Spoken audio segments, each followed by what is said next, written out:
जे काळाराम मंदिराच्या आसपास राहणाऱ्या लोकांना धमकी देणारं पत्र त्या ठिकाणी पब्लिश करण्यात आलं होतं, ते ज्यांनी पब्लिश केलं त्याला अटक करण्यात आलेली आहे।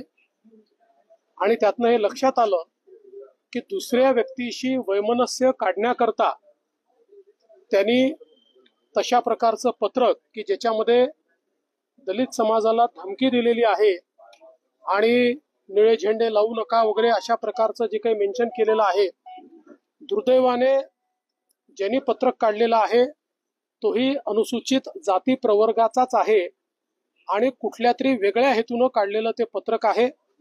पोलीस त्यामागे काय काय कारण आहेत ती शोधून काढतायत।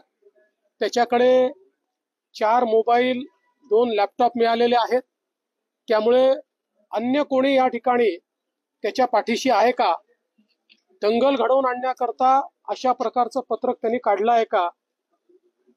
आत्ता प्राथमिक त्यांनी ज्याच्या नावाने पत्रक काढलं त्याच्याशी त्याचं वैमनस्य आहे आणि म्हणून त्याला बदनाम करण्याकरता ते पत्रक त्यांनी काढलेलं असं ॲपरंटली दिसत असलं तरी देखील जे काही त्यांच्याकडे सापडलेलं आहे त्याच्यातनं कुठेतरी त्याचा इरादा अजून वेगळा होता का याचीही तपासणी ही पोलीस करतायत। नाशिक पोलिसांनी तात्काळ हे शोधून काढल्यामुळे यातनं कुठेतरी कलुषित मन होऊन पुढे कायदा सुव्यवस्था निर्माण होणं या सगळ्या गोष्टी टळलेल्या आहेत। पण यातनं एक गोष्ट मात्र लक्षात घेतली पाहिजे की यापुढे देखील अशा प्रकारचे प्रयत्न होऊ शकतात।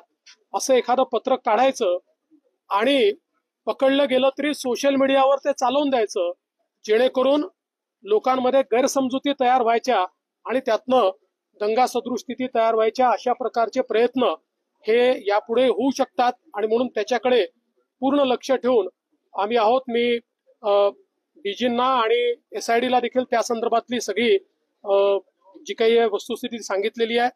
काही राजकीय नेत्यांनी देखील काल ते पत्रक ट्विट वगैरे केलं।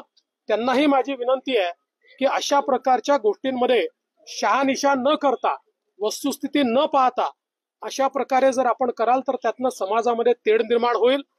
कालच्या प्रकरणामध्ये आता पूर्णपणे सगळं सत्य बाहेर आलेलं आहे।